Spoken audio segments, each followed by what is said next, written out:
오늘 하나님 말씀은 누가복음 6장 36절. 조슈아 나오셔서 함께 읽어주시겠습니다. 누가복음 6장 36절입니다.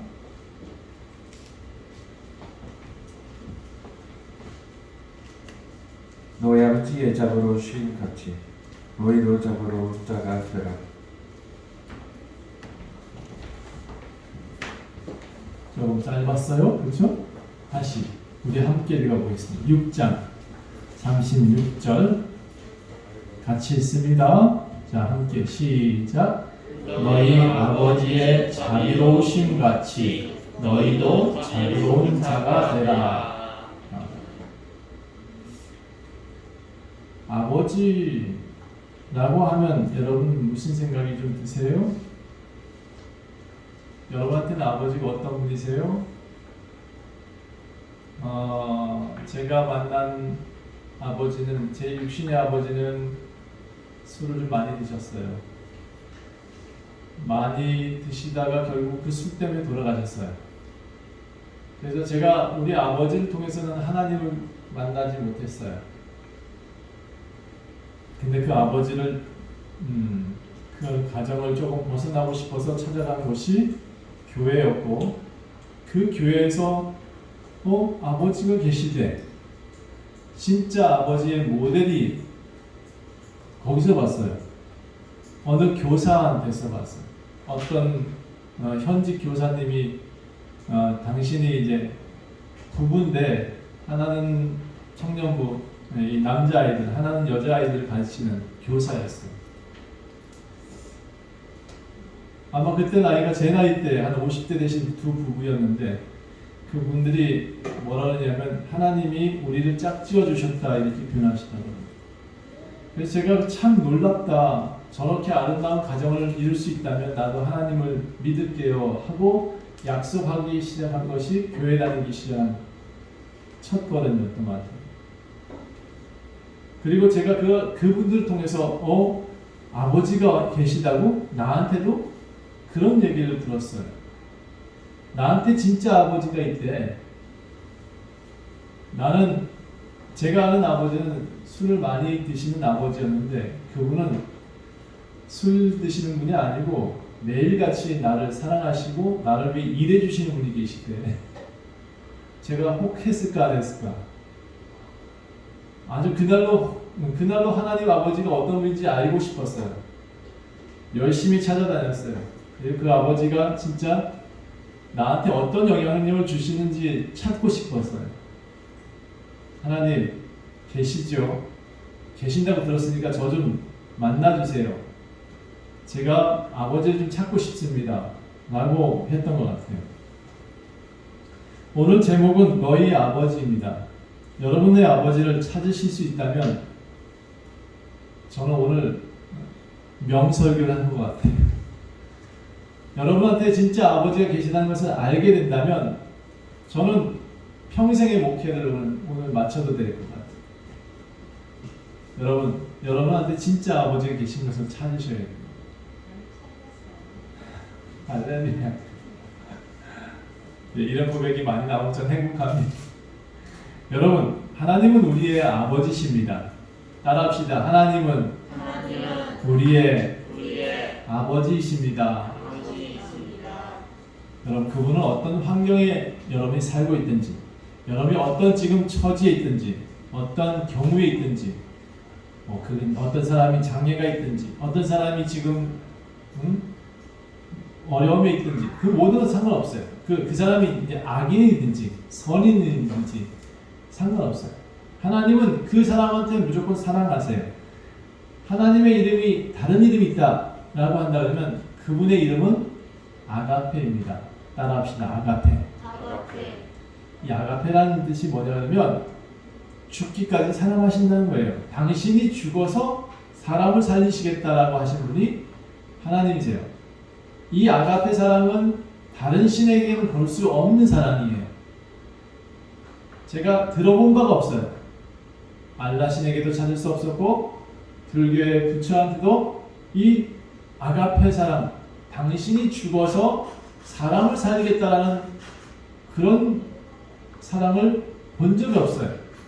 오직 예수 그리스도를 통해서 받은 이 복음에서 하나님이란 분이 우리를 사랑하셨는데 아가페 사랑을 하셨대요. 당신이 죽어서 우리를 다시 살리시겠다고 하시는 그런 약속을 하시는 하나님은 우리가 믿고 있는 그런 하나님밖에 없다는 거예요. 그러니까 여러분이 믿고 있는 하나님은 단순한 그냥 신이 아니에요. 하나님은 아버지세요. 아버지가 자식을 위해서 신장 떼어주는 경우도 있어요. 그렇죠? 여러분 가끔 아버지가 자식을 위해서 간을 절제해서 자식한테 주는 경우도 있어요. 물론 그 반대도 있어요. 자식이 아버지를 살리겠다고 간을 절제해서 주기도 해요. 여러분 이게 아가페 사랑은 뭐냐면 무조건 주는 거예요. 무조건 사랑이에요. 당신 희생하면서 사람을 살리겠다고 당신 내려오셔가지고 사람을 위해서 죽으신 분이에요. 그분만이 하실 수 있는 거예요. 다른 신들은 흉내낼 수가 없는 거예요. 그래서 하나님을 여러분은 단순한 신으로 믿으면 안 돼요. 여러분 사람이 살다 보면 이런 일도 있고 저런 일도 있죠. 때론 잘 될 때도 있고 때론 잘 안 될 때도 있어요. 그런데 한 가지만 분명히 기억하세요. 절대로 자포자기하지 마세요. 자기 스스로를 포기하는 일은 있을 수는 없어요. 어떤 환경이 있을지라도 어떠한 모습으로 나한테 어려움이 닥친다 할지라도 한 가지만 기억하세요. 나 스스로는 포기하지 않는다. 나라는 존재를 포기하지 못한다. 나 스스로 포기하는 것 자체는 무엇을 이제 포기하는 거냐? 하나님 나라를 포기하는 거예요. 나를 포기한다는 것은 내가 내 안에 살고 계신 하나님을 포기하는 거예요. 나를 포기하는 것은 하나님 나라가 없다라고 인정하는 거예요. 그리고 하나님께서 나를 믿어주고 계신데 그 믿음을 지금 저버리는 것이에요. 나 스스로를 포기하는 모든 것이 끝이에요. 그래서 나를 포기할 수는 없어요. 절대로 내가 시작이고 내가 끝이에요. 따라합시다. 나를 사랑합시다. 나를 사랑해야 될 이유를 분명히 아셔야 돼요. 내가 존귀한 존재인 것은 분명히 맞다. 그렇죠? 내가 행복해야 될 것은 맞아. 근데 더 중요한 것은 내가 하나님의 성전임을, 내가 하나님의 나라의 시작임을 분명히 알아야 돼요. 그걸 모르면 무슨 환경이 오면 포기하고 무슨 어려움이 생기면 나를 포기해버리는. 그래서 자포자기, 이 자포자기가 가장 나쁜 거예요. 절대로 포기하지 말아요. 나를 포기하는 순간 모든 것이 끝이에요. 그래서 기독교의 죽음, 이 기독교의 죽음은 우리는 끝이 아니라 시작이라고 말을 합니다. 이 땅에 사는 동안 우리는 육체는 늙어지죠. 그런데 우리의 영은 날로 날로 새롭다라고 표현합니다. 제가 우리 라저 선생님 보면서 야, 저렇게 젊게 살 수가 있을까? 정말 나이가 들었는데 나이가 든 사람 같지 않아 라는 거예요. 그게 우리가 살아야 될 진짜 기독교인의 모습인 것 같아요. 저는 나이가 들면 들수록 더 행복하시면 좋겠어요. 자신감과 함께 자신감을 가지고. 여러분 이 세상 사는 날 잠깐이에요. 그런데 왜 죽음이 시작이라고 말씀드리냐면 여러분이 죽고 난 다음에 우리 육체가 늙어졌다고 해서 끝이 아니라 우리의 육체가 늙어지면 늙어질수록 하나님과 더 가까워지잖아요. 그렇죠? 그리고 하나님 나라의 영원한 삶에 가까워지는 것이 나이듦이에요. 늙어짐이에요. 그래서 여러분 이 땅 삶이 잠깐이에요. 하나님과 사는 삶이 영원한 거예요. 이걸 어떻게 표현했냐면 성경은 안개와 같다 그랬어요. 우리의 인생은 안개와 같다. 잠시 왔다가 잠시 보여지는 안개와 같다. 다시 말해서 이 땅은 하나님이 여러분한테 테스트를 하고 있는 장이에요. 하나님과 함께 동행하려고 애를 쓰고 살았느냐? 아니면 하나님과 멀리 떨어지려고 하는 의지가 있느냐? 그 두 가지를 보시는 거예요. 하나님과 함께 살려고 발버둥 치고 있느냐? 그러면 하나님은 그 사람한테 영원한 하나님 나라를 선물하실 것이고, 하나님과 이 땅이 전부인 것처럼 살고 있는 사람, 나는 부자야, 나는 무엇을 가진 것이 전부야, 하나님은 없어 라고 하는 사람은 점점점 영원한 삶에서는 쪽박 차야 되지. 그 땅에 가서는 혹시 갈 수 있을지 모르겠지만 제가 보기에는 하나님 나라에 상이 없다라고 성경이 표현하고 있어요. 자, 오늘 성경을 읽다 보면 하나님의 나라에 상이 크다라는 단어가 나와요. 제자들한테 그 상이 크다. 그런데 그 사람들한테 주어진 삶에 대한 얘기가 좀 나오는데 참 재미있어요. 부자들한테 그런 상을 주신 게 아니에요. 끝까지 하나님을 위해서 살고자 했던 이 짧은 테스트장에서 무언가를 하려는, 하나님과 함께 동행하고 싶어하는 그런 사람들한테 상이 크다라고 표현하고 있는 거예요. 다시, 여러분, 이 땅이 테스트장입니다. 동물과 다를 바 없이 우리가 똑같이 죽는다 그러면 이 땅에서 우리는 결코 하나님을 믿어야 될 이유가 없고, 이 땅에서 동물과 똑같이 우리가 끝난다 그러면 우리는 이 땅에서 열심히 하나님 앞에 동행하겠다 애쓸 필요가 없는 거예요. 그런데 여러분, 우리는 끝이 아니다는 거죠. 끝이 아니에요. 죽음은 끝이 아니에요. 영원한 나라에 가는 문이 열리는 날이지. 그 죽음이 끝이면 우리는 이곳에 나올 필요가 없어요. 여러분, 이 테스트를 잘 통과하기를 위해서 제가 통과하시라고, 잘 통과할 수 있도록 여러분한테 가이드하고 있는 가이드예요, 제가. 다시 요약해보면 하나님이 우리의 아버지이심을 아는 것이 복음이에요. 다시, 하나님이 우리의 아버지가 되신다는 것이 복음이에요. 그리고 우리가 절대로 이 땅에서 끝나는 게 아님을 아는 것이 복음이에요. 이 땅에서 사는 동안 열심히 하나님을 향해 같이 동행하겠다, 그분과의 삶을, 아버지와 아들의 관계를 잘 이어가겠다라고 생각하는 것이 복음이에요. 아버지는 자식을 사랑하는데 조건이 없습니다. 그가 낳았기 때문에, 그가 기를 의무가 있기 때문에 아버지는 자식을 사랑합니다.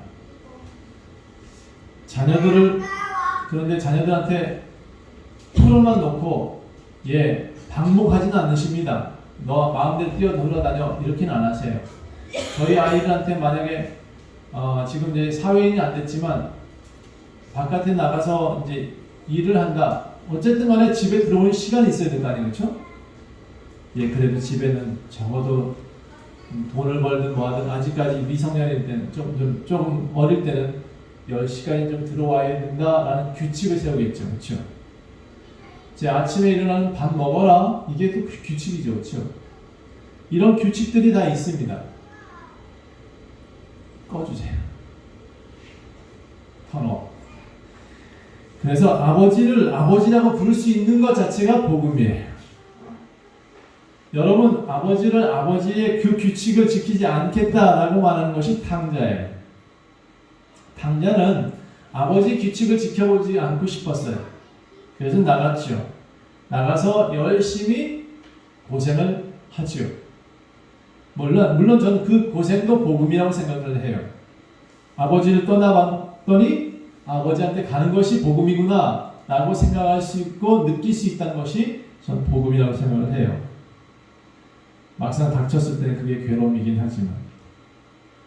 자, 그리고 아버지를 아버지로 믿는 것이 복음이다. 두 번째는 아버지를 살리기 위해서 십자가에 죽으시고 장사 지낸 바 되었다가 3일 만에 다시 살아나신 우리들의 맏형 예수 그리스도를 믿는 것이 복음이에요.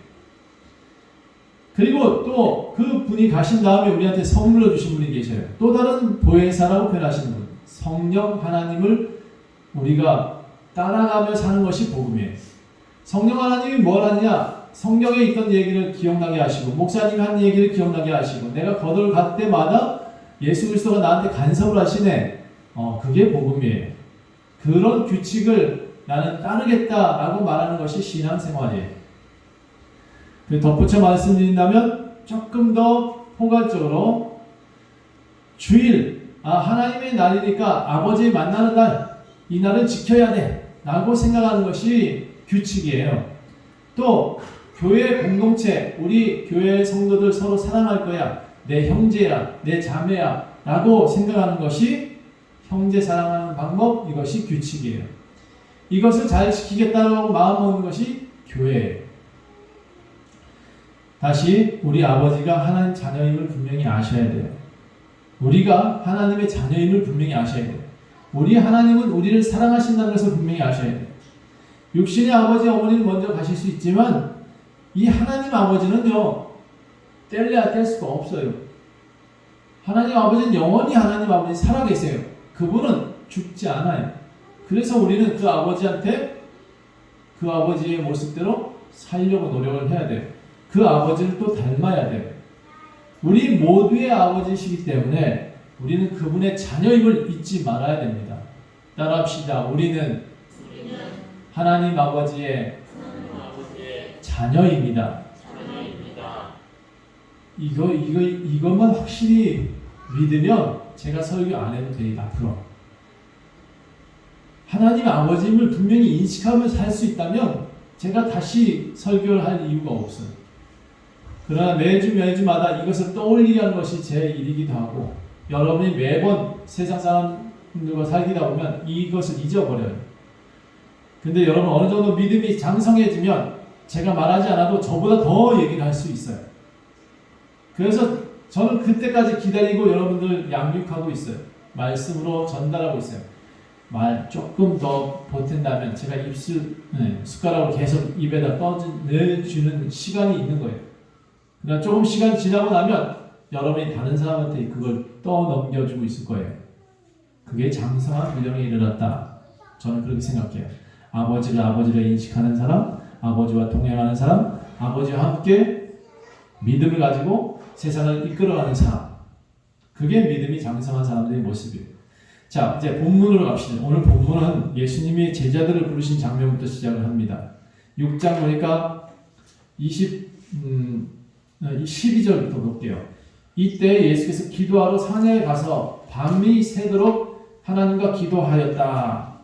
하나님과 기도했어요. 그리고 왜 기도했냐? 그 다음 구절 보니까 12사도를 그 다음날 불렀어. 그리고 그 사람들한테 너희 이제 사도해. 너희들은 제자 중에서도 사도야 라고 말을 했어요. 사도, 도를 전하는 선생님이다 라는 뜻입니다. 너희는 이 기독교를 전하는 선생님으로 살아야 돼 라고 12사람을 불러서 세웠습니다. 예수님은 그 사도를 세우기 위해서 밤새 하나님과 상의를 했다고 해요.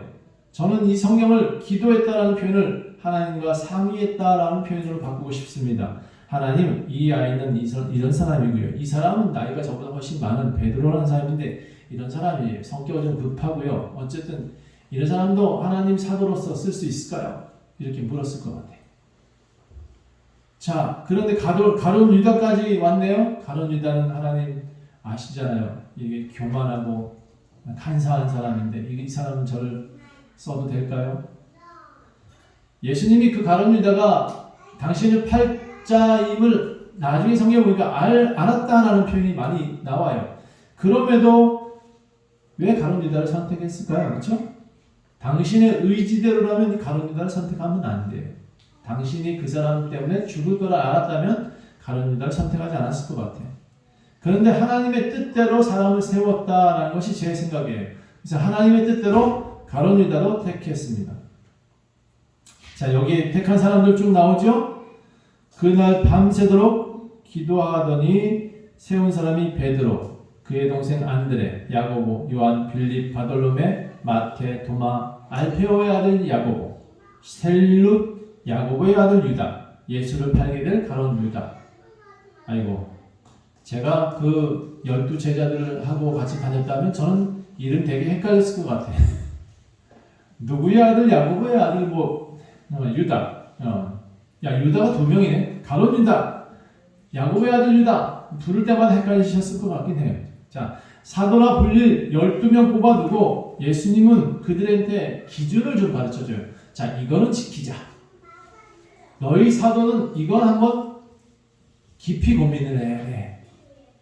여러분, 특히 하나님의 일을 하겠다는 사람들은 꼭 이 말을 기억을 해야 돼.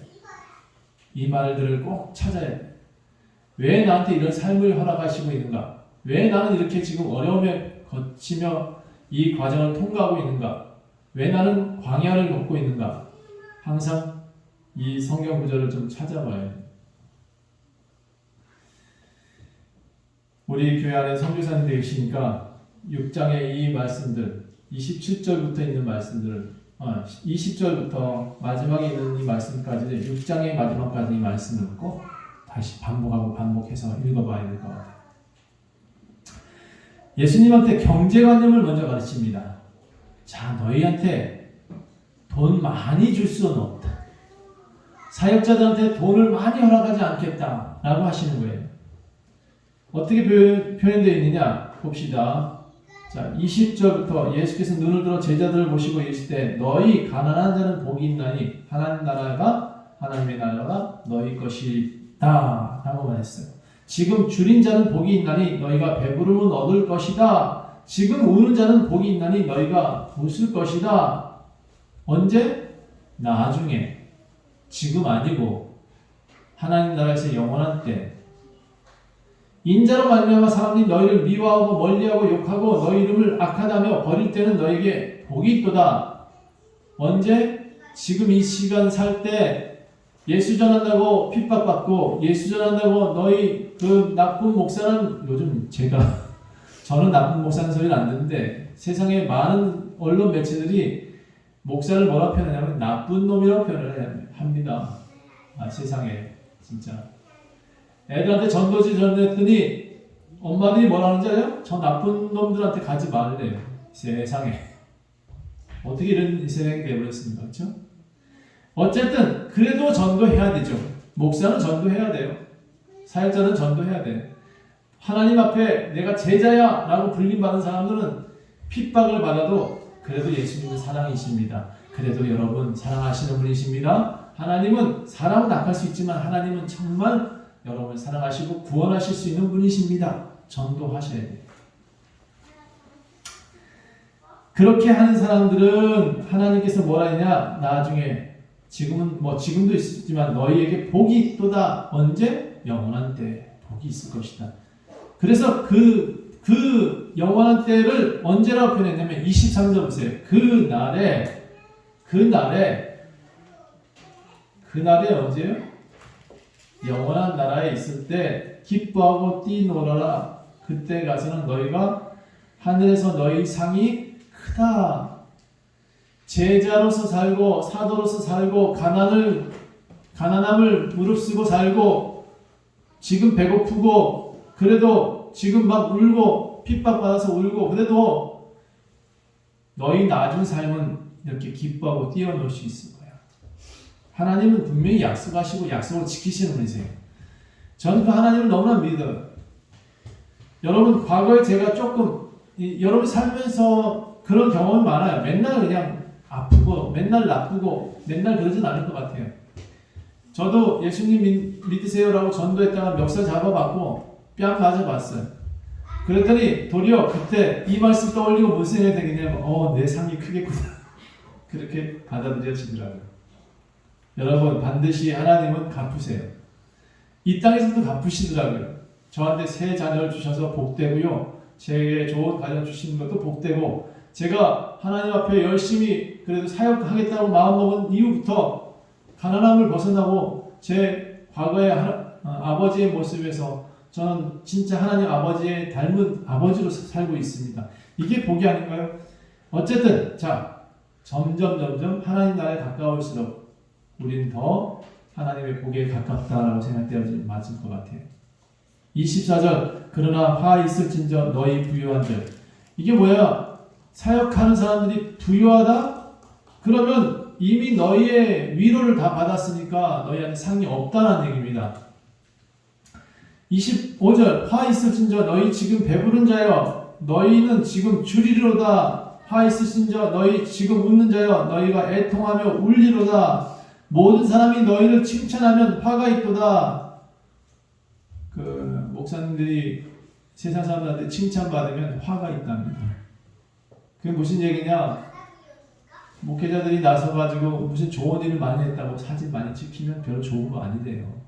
하나님이 사진 찍어줘야 되는데 사람한테 사진 찍고 칭송을 받으니 이게 무슨 그 기독교의 가장 큰 가치가 뭐예요? 오른손이 한 것을 왼손이 모르게 하라. 그렇잖아요. 그렇죠? 난내기 좋아하는 것이 아니라 우리는 복음을 전하기 위해서 이렇게 하고 있는 거예요. 모든 사람이 너희를 칭찬하면 화가 있도다. 거짓 선지자들이 이렇게 하고 있더라 하는 거예요. 거짓하는 선지자들이 이렇게 부자로 살고 있고, 거짓 선지자들이 이렇게 좋은 차 타고 다니고, 거짓 선지자들이 좋은 집에 살고, 거짓 선지자들이 세상 사람한테 칭송받고, 목사님 하고 따라다니는 그 사람들한테 성도들 군림하고, 이게 무슨 얘기냐? 상이 없는 영원한 삶 속에서는 그가 가장 가난한 자로 살 수 있는 아주 유일한 길이 부자로 사는 겁니다. 사역하는 사람들은 절대로 그 돈에 매여서는 안 됩니다. 저는 가끔 그런 생각을 해요. 나 먹을 것만, 우리 가족들 행복할 수 있는 그냥 그 수준만 주시면 제일 복된 것 같다 생각을 많이 해요. 그 다음에 27절 두 번째 경제가치 이후에, 경제관념을 가르치신 이후에 두 번째는 이렇게 표현하십니다. 원수를 사랑해라 라고 되어 있어요. 원수를 사랑해라.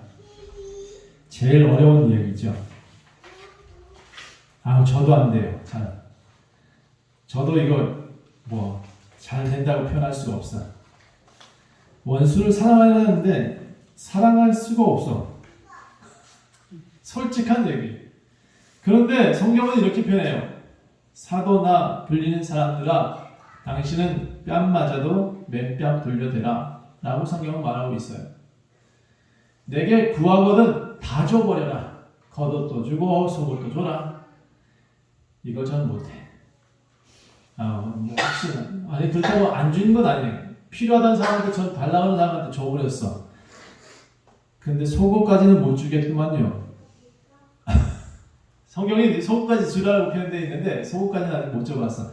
근데 집에서 참 옷은 많이 나눠줬던 것 같아. 내게 구하는 자는 주고 내 것을 가져가는 자에게 다시 달라 하지 말아라. 성경이 표현하고 있어요. 남에게 대접받고자 하는 대로 너도 남을 대접해라. 목사 대접받고 싶으면 목사처럼 행동해라. 이런 얘기입니다. 믿는 사람처럼, 다른 사람한테 진짜 믿는 사람처럼 대접받고 싶으면 너 믿는 사람의 모습을 제대로 보여줘라. 이런 얘기입니다. 예수님은 사도라 불린 사람들이 앞으로 어떻게 살지를 분명히 알고 계세요. 네, 핍박받을 것이고 뺨 맞을 것이고, 그리고 옷 한 벌 때문에 전전긍긍할 것이고, 남에게 구워줘도 받지 못할 것을 분명히 알고 계셨고, 그렇게 살아야 될 것이 사역하는 사람들의 모습인 걸 분명히 알고 계셨어요. 그런데 그들한테 약속해야 해요. 또다시 약속하죠. 뭐라고 했냐면, 영원한 나라에서는, 약속의 나라에서는 너희가 가장 크게 상을 받을 것이라는 겁니다. 그래서 가끔 성도들이 목회자 된다는 사람들한테 그런 부러움을 얘기를 하시더라고요. 얼마나 좋냐. 하나님 나라에서 상이 가장 큰 일들을 너희 집안에서 난다니 얼마나 기쁜 일이냐, 이렇게 표현하셔요. 근데 저는 다시 이 땅에서 살면서도 그 길을 선택하려고 하는 사람들한테 자신 있게 그래 그렇게 해 라고 권면하기 좀 어렵습니다. 살아보니까 돈 벌 기회 많았는데 다 포기해야 되거든요. 좋은 차 탈 기회가 많았는데 포기해야 됩니다. 내가 사장으로 탈 수 있었는데 포기해야 됩니다. 그럼에도 여러분한테 분명히 약속하시는 것은, 그렇게 하나님이 일 하시는 분들한테는, 교회를 위해서 애쓰고 하나님 나라를 위해서 애쓴 사람들한테는 하나님의 상이 크다. 성경에 분명히 그렇게 기록되어 있습니다. 믿음이라는 것은 그렇습니다. 어떤 환경에서도 믿음은 변하지 않는 것입니다. 그 믿음이 이 땅에 사는 동안 가장 큰 보석입니다. 믿음을 지키고 있다. 여러분, 그 믿음 때문에 남한테 혼나고 있다. 너네들 참 별나다. 예, 뭐 그럴 수 있겠죠. 그런데 그 믿음 지키는 것 때문에 남한테 욕을 먹으면 여러분 복된 하나님의 자녀들이 그렇게 살고 있는 것이 복되다라고 칭찬을 받게 될 것입니다. 이 믿음을 잊어버리면 여러분한테는 복이 없습니다. 이 믿음은 보석이라고 표현하고 계시면 좋겠어요. 믿음은 최고의 보석입니다. 자, 세 번째로 예수님은 첫 번째 경제관념을 가르쳤고, 두 번째는 이웃한테 어떻게 대할지를, 어떻게 복음을 전하면 살아야 될지를 가르쳐 주셨습니다. 세 번째는 제자들한테 마지막으로 한 가지 기준을 더 가르치시는데, 오늘 본문의 내용입니다. 너희 아버지의 자비로우신 같이 너희도 자비로운 자가 되라 라고 되어 있습니다. 여러분, 이게 가장 잘 안 되는 것이 여러분한테 사역하는 사람이나 믿는 사람한테 다 잘 안 되는 것 중에 하나입니다. 아버지가 자비로우신데 우리도 자비로워라. 잘 안 될 거예요. 거기서 성경은 뭐라고 표현하냐면 남을 비판하지 말아라 라는 표현이 나옵니다. 남을 비판하는 것 자체가 자비로운 것이 아니래요. 남이 이러쿵저러쿵 말하는 것 자체가 옳은 기준이 아니랍니다. 다시 말해서 사역자들은 옳은 기준은 하나님밖에 없습니다. 자기 생각을 가지고 모든 것을 나를 따라오느라 하는 것은 잘못된 거예요. 이단들이 이 잘못을 다 갖고 있는 거예요. 자기는 옳대. 자기는 우월하대. 남은 보잘것없대. 어떤 정치인이 이렇게 우리 돈 없고 백 없고 그런 사람들한테 뭐라 하냐면 개돼지라고 표현했더라고요. 개돼지. 사과를 했더니 사과를 주네. 사과를 했더니 사과를 줘. 이게 사람들을 우롱하는 거거든요. 나는 가졌고 너희는 가난하잖아 라는 식으로 사람한테 자기 생각이 옳다라고 표현합니다. 이게 비판이에요. 나는 옳고 너희는 틀리다라는 것이 비판이에요. 남을 비판하는 사람이 되면 절대로 안 된다. 기준은 예수 그리스도지 하나님이지 내 생각이 아닌 거예요. 그리고 남을 정죄하면 안 돼요. 차라리 정죄하지 말고 용서하래요. 정죄하는 것 자체가 현명한 방법이 아니래요. 복음은 전달해야 됩니다. 그런데 비판하면서 전달하는 것은 복음이 아니에요. 사랑을 나타내야 됩니다. 그런데 내 방식대로의 사랑은 잘못된 거예요.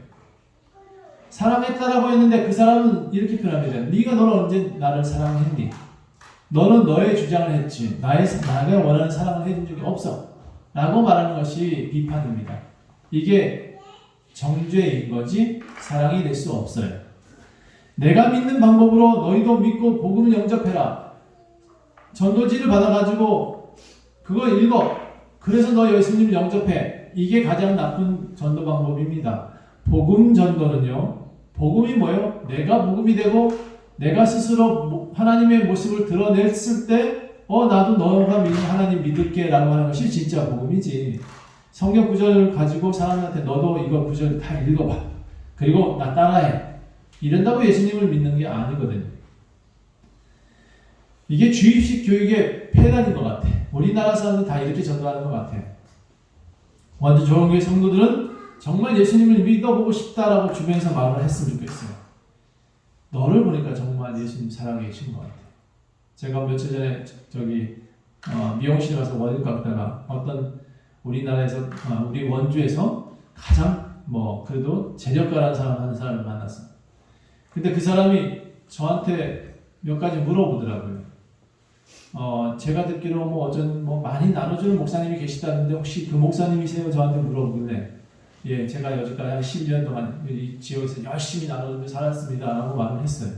근데 그 사람은 나중에 전화를 들으니까 저하고 딴 사람하고 착각하고 있기만. 착각하게 들어야지 나는 그 사람한테 뭐라고 표현하진 않아요. 그 사람한테 제가 명함도 안 주고 왔어요. 부자한테 내가 명함을 왜 줍니까? 하나님이 나를 도와주시는 것이지 부자가 나를 도와주는 건 아니거든요. 자, 마지막으로 이건 좀 다른 얘기긴 한데 하나님 믿는 사람들 또 사도라 불리는 사람들은 잘난 체하지 말래요. 그걸 뭐라고 표현하냐면 맹인을 인도하는 것은 어리석은 짓이다라고 표현한 겁니다. 저는 이단들이 스스로 맹인인데 그 맹인들한테 정상적인 사람한테 자꾸 다가서 가지고 맹인으로 만들어가는 건 참 안타깝다고 생각을 해요. 왜 그들한테 제가 맹인이라고 표현하냐면 예수의 눈이 없어요. 예수의 눈을 가진 사람들은 그렇게 행동하지 않아요. 자기들 집단을 이끌어가면서 우리 집단만이 구원을 얻을 수 있다라고 표현한 것, 그건 맹인이 하는 짓이에요. 맹인들은 자기가 걷고 있는 그 돌풀이 그 길을 외에는 다른 길을 걸을 수가 없어요. 왜냐하면 그걸 짚지 않고 다른 데서 넘어지거든. 그래서 자기가 옳다라는 방식으로 사람들을 이끌어가는 것은 맹인이 하는 짓이에요. 다시 내가 받은 교리, 내가 가지고 있는 생각, 내가 가지고 있는 정립된 어떤 것, 이것을 사람들한테 계속 주입한다? 그게 맹인이에요. 내가 다르고 우리 앞에 혜영이 달라요. 참 우리 혜영 축하해야 됩니다. 여성 기업인들 경진대회가 있었는데 우리 혜영 자매가 동상을 수상했답니다. 예, 당나무를 튀겨? 네, 당나무를 튀겨서 상품화 시켜가지고 그걸 이제 상품화할 수 있는 어떤 그런 제안을 했는데 거기서 상을 탔어요. 우리 박수 한번 합시다. 아주 잘하는 것 같아요. 우리가 함께 우리 교회에서 이제 조그만 소식이라도 이제 들려지는 건 난 너무 행복해요. 프레카드 붙일까 우리? 자, 예수의 눈을 가지고 있는 사람이 전해야 맹인이 되지 않아요. 예수의 사랑이 가지고 있는 사람이 전해야 예수의 사랑을 전할 수 있어요. 교리와 논리와 그리고 어떤 집단화와 어떤 것을 강조하는 자기 우월성을 가진 사람들은 다 맹인이에요. 타인을 인정할 줄 알고 타인이 존귀함을 아는 것이 복음이에요. 요한계시록 이단들이 특히 많이 외치고 있는 것이 요한계시록이에요. 저한테도 어떤 신천지가 계속해서 저한테 이제 요한계시록을 보내고 있는데 이만희 설교를 들어보라고. 저희가 듣겠습니까? 아주 웃긴 사람들이에요. 저한테 목사님, 목회자한테 그런 걸 보내가지고 자기들한테 믿어야 돼. 그걸 믿어야 된다. 여러분, 요한계시록을 잘 모르고 하는 얘기예요. 잘 모르고 하는 이야기들은 진짜 바보스러운 일들을 해요. 무식한 사람들은 되게 진짜 무식한 일을 하는 것 같아요. 그래서 제가 잠깐 그 맹인들의 요한계시록 잠깐 얘기해 볼게요. 원래 이 요한계시록은 하나님의 나라를 소망하기 위해서 쓰여진 책이에요. 그런데 그 책을 가지고 이 땅에서 사람들이 두려워하게 만드는 것, 이 땅을 포기하게 만드는 것, 이 땅에 어리석은 짓을 자기의 재산을 다 팔아서 하나님께 드리겠다라는 그런 식으로 자기 집단화시키는 건데 요한계시록을 쓰면 이게 맹인이에요. 이게 나쁜 놈이에요. 예수님이 이 땅에 사는 사람들에게 요한계시록을 보게 하신 것은 뭐냐면 자신들의 신앙을 유지하는 도구로 쓰라는 게 아니에요. 이 요한계시록은 하나님 나라가 있으니 그 하나님 나라를 영원한 나라를 생각하고 그 나라를 향해 소망을 가져라 라는 뜻으로 쓰여져 있는데 요한계시록이 도구화되고 성도들을 미혹하고 내일 모레 휴거 있다. 내일 모레 이 땅이 끝난다. 이걸로 다 써먹고 있는 거예요. 그러니까 바보짓이에요. 요한계시록은 여러분한테 요한계시록은 이겁니다. 내일 죽더라도 내일 일하세요. 내일 죽더라도 요한계시록에 어떤 거 뭐라고 써져 있다 할지라도 내일 나는 일할 거야. 하나님 부르시면 일하다 죽을래. 이게 요한계시록의 답이에요. 자, 이런 사람들은 자신의 들보가 있는 거예요. 이 사람들, 아까 잘난 체하지 말라는 표현이 뭐냐면 사역자들이 가지고 있다고 해서 다 자기 것이라고 주장했던 것이 지금 천주교의 모습이었고 자기 것이라고 얘기하면서 세상 사람들 다 미혹하며 살았던 것, 그리고 목회자가 모든 사람들의 선생인 양 사는 것, 이게 잘못된 거예요. 이게 들보예요. 성경이 말하고 있는 들보는 뭐냐면 내 안에 티가 있어? 아니요. 내 안에는 아주 기둥 같은 나쁜 거 하나가 들어가 있는데 이 뼈다구, 고집, 아집, 교리, 논리, 이게 뼈다구예요. 이 뼈다구가 들어가 있음에도 불구하고 타인한테, 우리 성도들한테 이렇게 표현하는 거죠. 아이, 그거 잘못했습니다. 그거 하지 마세요. 그건 잘하는 거 아니에요. 지적질하는 거예요, 목회자. 하지 마세요, 그런 건 앞으로.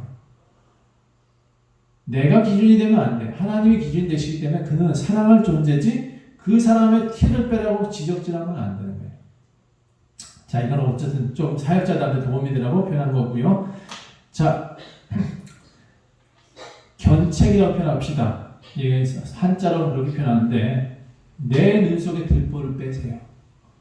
내가 기준되고 있는 모든 성경의 논리, 이걸 가지고 세상 사람들을 바꾸려고 하지 마세요. 성경은 나를 바꾸려고 쓰여진 것이지 타인을 바꾸려고 쓰여진 글이 아니에요. 내가 바뀌면 세상이 바뀌어요. 내가 바뀌면 자녀들이 바뀝니다. 내가 밝히 보고 난 다음에 형제의 눈 속에 있는 티를 빼주세요.